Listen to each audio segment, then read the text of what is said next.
Hola a todos, ¿cómo están? Comenzamos el segundo video que se corresponde con la clase virtual número 2. Vamos a examinar básicamente los mismos conceptos de una manera más prolijo y apoyadas en una serie de transparencias, la mayoría de las cuales seguramente ustedes ya conocen. Bien, para comenzar vamos a compartir pantalla, así.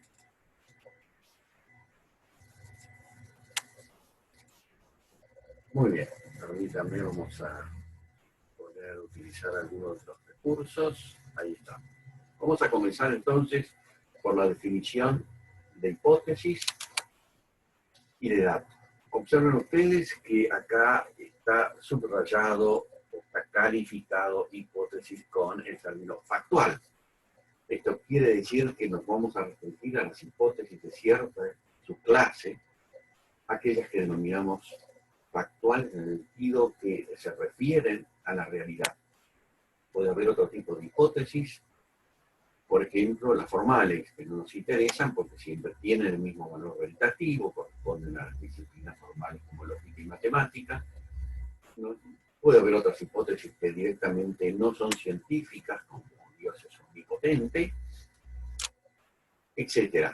Nos vamos a restringir a estas subclases, que son contrastables y que tenemos que estimar su valor veritativo. La hipótesis la vamos a definir como aquella oración, enunciado, proposición. En este contexto para nosotros los términos son equivalentes, indican lo mismo. Y decimos de una oración que son hipótesis si sobrepasa cualquier dato observable. Con esto lo que queremos decir es que la hipótesis siempre hace una referencia a cosas no observables todavía o no observables de ninguna manera. Es decir, en general estamos pensando en hipótesis enunciados como todos los cuervos son negros. ¿Por qué esa es una hipótesis? Observamos o podemos observar gran cantidad de cuervos con esa coloración. Sin embargo, todos los cuervos son negros hace referencia a cuervos que todavía no aparecieron, aunque están en el futuro y que le asignamos una coloración. Y en ese sentido no hay un dato, porque no hay datos del futuro, entonces no podemos comprobar si en el futuro los cuervos van a seguir siendo negros. Podría ser que no, podrían evolucionar, ¿verdad? Mutar y cambiar la coloración. Entonces, eso es lo típico de una hipótesis. La suponemos verdadera, pero no podemos mostrar que es tal cosa. Tenemos datos a favor de ella, y en tal sentido tenemos que inventar una nueva palabra que no sea verdad. La creencia que nos dan los datos que apoyan esa hipótesis, el grado de creencia en ella, la verosimilitud, la confirmabilidad de una hipótesis, pero no el término verdadero. El dato, por el contrario, formula, expresa una observación realizada. Es decir, un individuo concreto situado en una locación espacio-temporal observa con sus sentidos, la vista, el olfato, el gusto, una combinación de ellos, un fenómeno, una cosa, y la expresa en un enunciado. Por lo tanto, en primer lugar, mientras hipótesis interesantes científicamente son generales, los datos son singulares, porque refieren a un observador humano situado en una coordenada espacio-temporal. En segundo lugar, los conceptos que forman el enunciado de datos son observacionales, porque estamos formulando, expresando la observación que él realizó, y entonces se tienen que referir a fenómenos observables, lo que llamamos términos o conceptos observacionales. Por el contrario, una hipótesis puede formar parte de ellas términos no observacionales.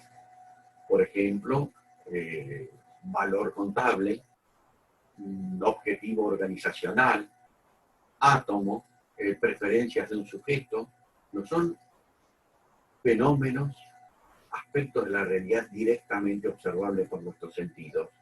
No los podemos ver, no los podemos tocar, no están en algún lugar. Entonces, esos tipos de conceptos son teóricos para diferenciarlos de los observacionales. Es simplemente un nombre. Teóricos y observacionales. Los datos están formados por términos observacionales. Las hipótesis pueden estar formadas por conceptos observacionales o y por términos teóricos. La caracterización epistemológica y metodológica de las hipótesis. Tanto los datos como las hipótesis son corregibles. No hay nada incorregible en la ciencia. No hay verdades últimas que indudable o con certeza son verdaderas. Las hipótesis, por las razones que dijimos, nunca podemos demostrar su verdad. Los datos, tampoco. Por lo menos por dos razones y luego vamos a ver otras más profundas. Pero, por ejemplo, pensemos de un observador cansado de observar, o por otras razones, que ese cansancio perturba sus sentidos y no formula correctamente lo que ellos recogen. Una segunda cuestión, podría el estímulo no estar en perfectas condiciones de observación y entonces el enunciado observacional está perturbado y no coincide con el fenómeno observado. Entonces, hay muchísimas otras razones por las cuales también los datos son corregibles. Por ejemplo, el caso tradicional que está en los libros de metodología es cuando nos servimos de un instrumento para observar el microscopio, la lupa, una balanza, etcétera, etcétera, podría estar descalibrado o descalibrarse con el uso y entonces tampoco la observación ser correcta. Y que tanto datos como hipótesis son corregibles. Todo en ciencia es cuestionable. Si queremos verdades absolutas, necesarias, verdades con certeza, tenemos que ir al campo de la política, o si no conviene, al campo religioso, etcétera, etcétera, pero en ciencia no hay nada incorregible.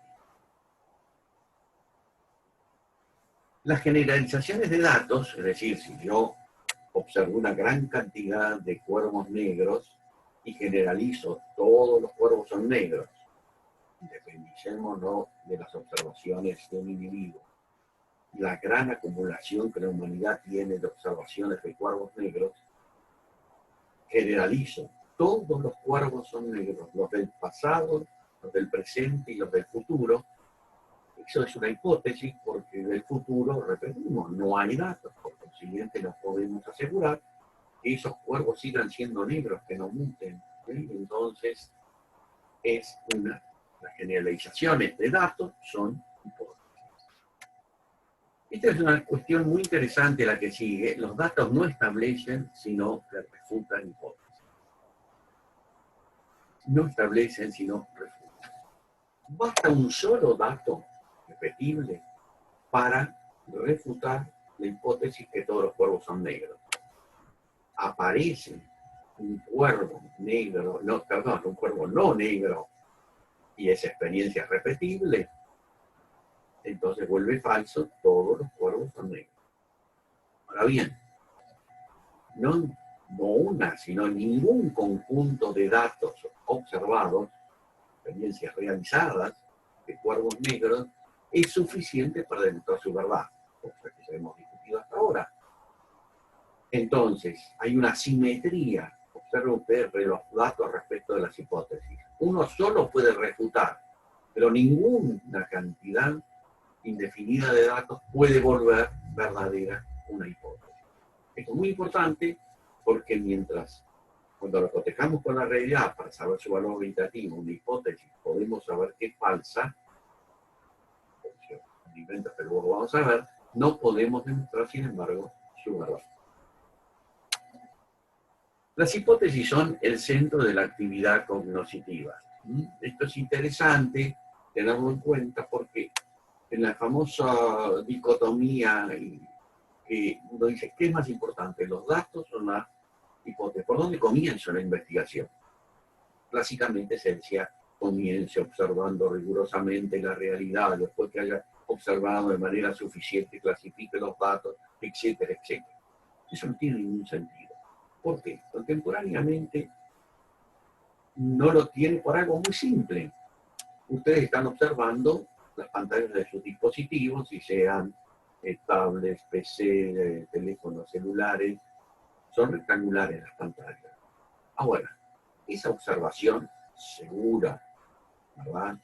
Multiplicada muchísimas veces, ¿tiene algo que ver con la discusión de que formalizar las funciones de una pyme, por ejemplo, la función administrativa, la función financiera, la función de producción, etcétera, la vuelve más eficiente? ¿Tiene algo que ver? En absoluto, ¿verdad? ¿O cuál es la naturaleza del átomo? Para nada, ¿verdad? Entonces, no cualquier dato se relaciona con cualquier hipótesis. Eso es crucial. Entonces, uno puede comenzar genéticamente por cualquier lado, pero cognitivamente, cuando vemos qué es más importante, por eso decimos, el centro de la actividad cognitiva, el entender y explicar el mundo, comienza por forjar hipótesis, responder a nuestros interrogantes con hipótesis. Algo muy interesante es la forma lógica de las hipótesis. Tienen forma condicional. La forma condicional es dos oraciones por un nexo lógico que se llama sí, entonces. Si caliento un metal, entonces ese metal se dilata. Si aumento la oferta de marcadores en un mercado transparente, competitivo, entonces su precio bajará.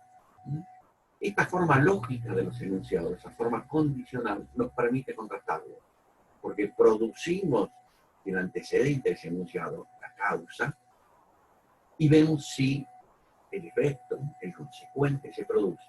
Calentamos el metal y observamos si se dilata o no. Aumentamos la oferta de marcadores y vemos si su precio baja o no. Según qué suceda con el consecuente, si está presente, es un dato a favor de la hipótesis. Caso contrario, queda refutado. Desde el punto de vista lógico, ya no de una hipótesis, sino de todas las hipótesis, podemos ver que una disciplina cualquiera, la contabilidad, la administración, la lógica, la física, la medicina, es algo más que una hipótesis. Una hipótesis no navega en un mar de ideas, está conectada con otras hipótesis que tienen conexiones semánticas por contenidos, etc. Y en particular, lo que hace una teoría algo muy especial es las conexiones lógicas entre las hipótesis. De algunas hipótesis llamadas principios de la contabilidad o de la administración o de la economía, derivamos otras hipótesis, llamadas hipótesis derivadas, y todas esas conexiones lógicas las llamamos teorías, a veces modelos, sistemas hipotéticos deductivos. Pero hay una conexión lógica siempre entre todas las hipótesis. La ciencia es algo más, un amontonamiento de hipótesis. Tienen conexiones entre ellas. Hay un conjunto de hipótesis muy especiales que se llaman premisas tácitas o presupuestos. Esto tiene que ver con algo ya también muy conocido, el fenómeno que conocemos mucho más de lo que podemos explicitar.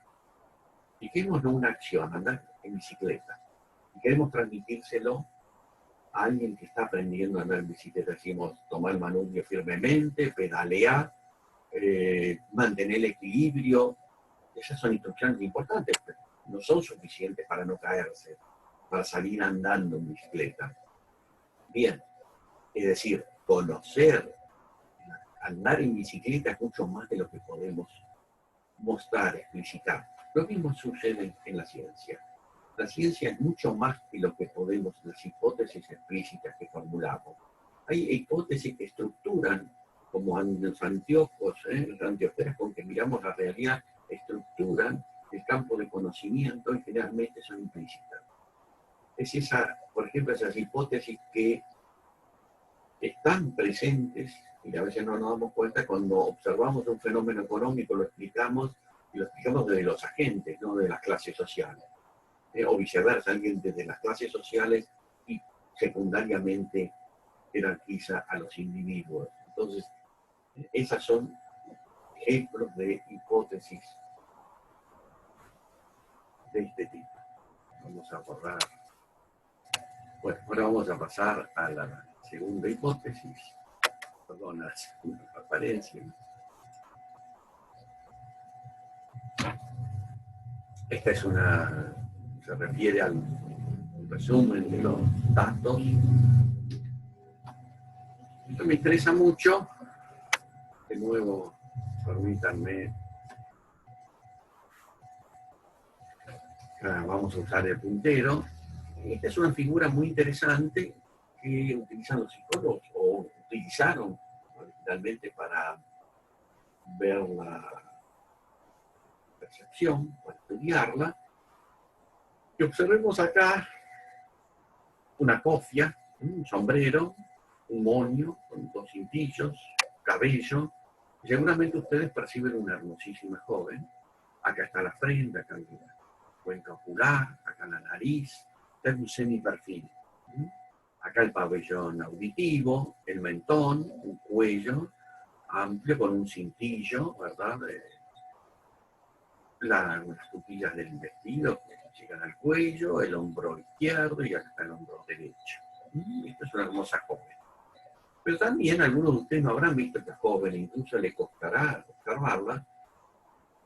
Los estímulos que tenemos frente a nosotros lo ven como una señora, uno de una vieja, arpía, fea, horripilante, una bruja.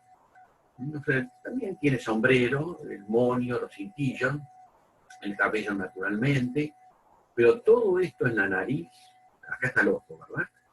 Casi ya comienza a taparlo el cabello.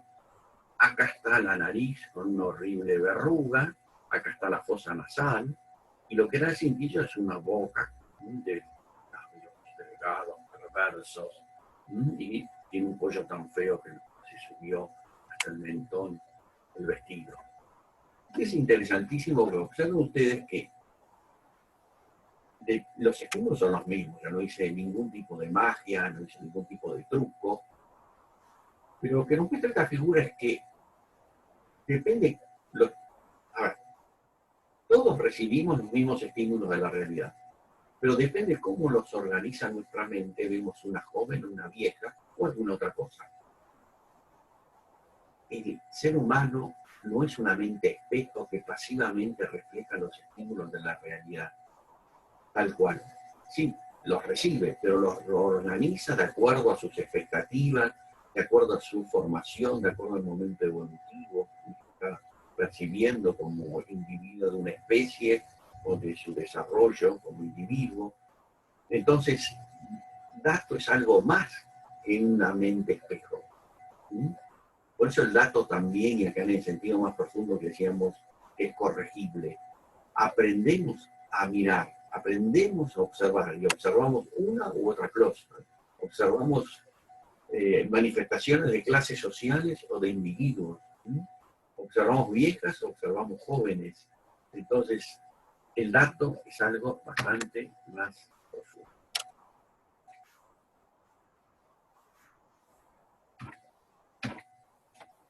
Bueno. La próxima transparencia muestra algo semejante. Entonces, en primera instancia lo que uno ve son flores, pero ¿qué también puede ver? Bueno, uno puede ver caras. Observen aquí una cara, la frente, la nariz, la boca, el mentón. Acá podemos distinguir otra cara, frente, nariz, boca, mentón. Una tercera cara, una cuarta cara, frente, nariz, boca, mentón. Y por ahí, acá hay otra cara, una quinta cara, y quizá ustedes puedan verlas más deformadas, no tan precisas, otras caras. Es lo mismo que lo anterior. Esto es interesante porque muestra nuevamente que ver es algo más, ¿verdad? Observar. No es simplemente la mente espejo que refleja lo que está en la realidad. Entonces el dato, bastante, que no es tan simple como uno generalmente cree que es algo firme, incuestionable, que todos ven lo mismo al observar un fenómeno, etcétera, etcétera. Hay cada teoría epistemológica Y en cada situación de investigación voy a demostrar cuáles son mis datos y desde qué punto de vista considero eso como datos y como base sobre la cual voy a contrastar o con la cual voy a contrastar mis hipótesis.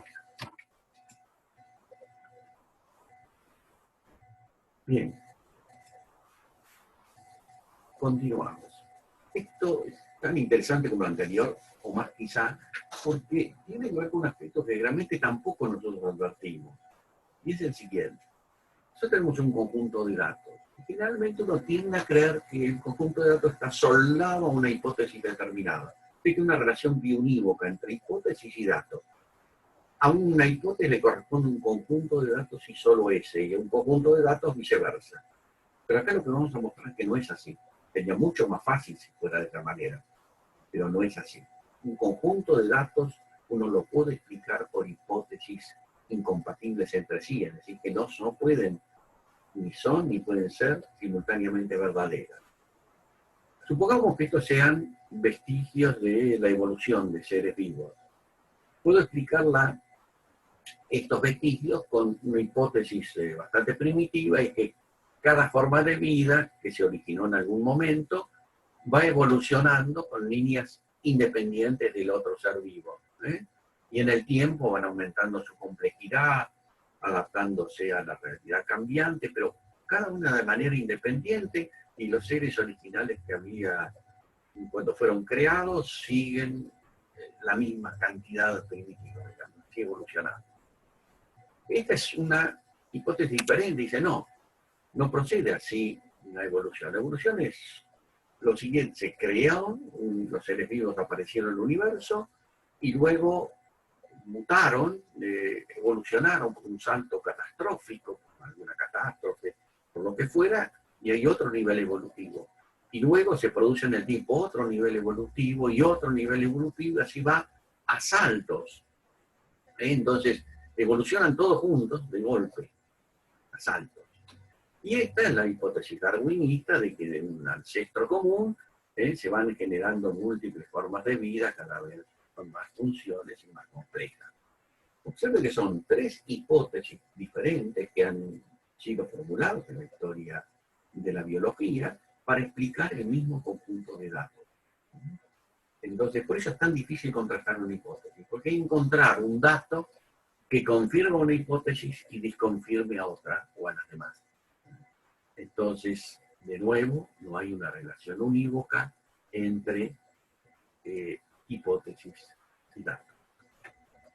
Bien, vayamos a la última transparencia que nos queda, y es cuándo o qué requisitos necesita una hipótesis, requiere una hipótesis para ser considerada científica, hipótesis científica, o de otra manera, factual, en sentido estricto. Los requisitos son tres. En primer lugar, tiene que estar bien formulada, es una cuestión lingüística que ahora vamos a explicar. En segundo lugar, tiene que estar fundamentada y en tercer lugar, tiene que ser contrastada. Cuando decimos que una hipótesis tiene que estar bien formulada, lo que estamos aludiendo es que los lenguajes científicos, cada disciplina tiene su propia jerga. Valor en contabilidad no es lo mismo que valor en economía. No se mide de la misma manera. Es decir, cada lenguaje es específico a una profesión, a una disciplina o incluso a una subdisciplina. Y entonces nuestras hipótesis tienen que estar formuladas, deben estar formuladas en ese lenguaje técnico especial de cada disciplina. El caso extremo es la matemática, que observa que hasta tiene signos diferentes para sus conceptos, no usan el lenguaje común. Así, para la operación suma tengo un signo típico, para la operación multiplicación otro signo, para integral el correspondiente. Hasta evolucionó, se fue del lenguaje común para ser más preciso sus términos y hasta cambia el formato de los signos. Eso en cuanto al lenguaje. En segundo lugar, tiene que estar fundamentado. Cuesta tanto probar una hipótesis, darle algún índice de confirmabilidad, de confiabilidad, que lo que le vamos a pedir es pasarlas previamente por un tamiz.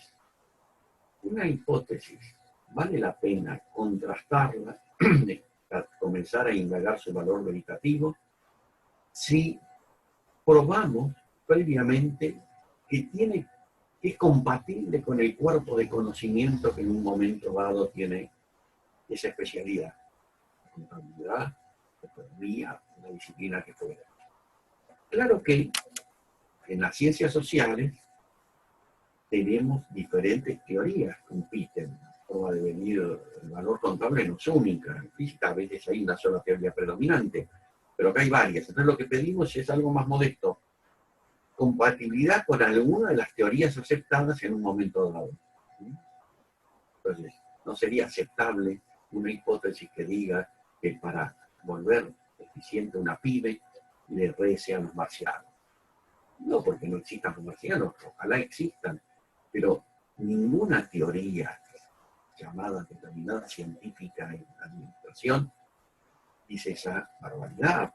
Suena una barbaridad porque a nadie se le ocurre recurrir a los marcianos para explicar la eficiencia de las pymes. Entonces vamos a pedirle que estén fundamentadas. Y por último, que sean contrastables, que podamos someterlo al tribunal de la experiencia, cotejarla con la experiencia. Finalmente ese es el sello principal, distintivo de la cientificidad de una hipótesis. ¿Qué dice o qué estimamos luego de someternos a contrastación a una hipótesis? Esa contrastación no siempre es operativa inmediatamente. Este requisito lo ampliamos, lo generalizamos, si usted quiere lo debilitamos, pidiendo no contrastación de hecho, sino por lo menos en principio, que podamos imaginar una situación en la que sería contrastable, aunque ahora no sea realizable porque no tenemos la tecnología disponible, pero sí nos imaginamos una situación en la que podemos enfrentar a la hipótesis con la realidad. Si no es contrastable, no es, entonces, no puede ser entonces calificada de científica. Bien, en este capítulo, que es el 5.6, el 5.2, él desarrolla dos hipótesis, o dos clases de hipótesis que hasta ahora no hemos hablado, las hipótesis estrictas y las hipótesis estadísticas, que tienen contrastaciones diferentes en este sentido. Mientras una hipótesis estricta, desde el punto de vista lógico, puede ser verdadera o falsa, una estadística no puede ser verdadera porque ese valor 1 es excepcional. Admitimos gradaciones de valores meditativos. Entonces, es mucho más difícil, aunque no sea intuitivo, ver en qué consiste o cuándo está contrastada una hipótesis estadística por el simple hecho de que la frecuencia relativa, que es la base para estimar el valor veritativo de una hipótesis estadística, va cambiando con el tamaño de las muestras, ¿verdad? De la cantidad de observaciones que uno realiza. Ese valor puede oscilar y entonces no es estable. Para estabilizarlo hay que hacer cosas que luego vamos a discutir, de tipo lógico, matemático, empírico, pero acá quiero llamar la atención es que son diferentes. Y bueno, si ustedes tienen dificultades con los ejemplos, que son muy simples, seguimos por otro medio, discutiendo los ejemplos que traemos. Bien, muchas gracias y nos vemos en la próxima clase virtual o en el próximo video. Hasta luego.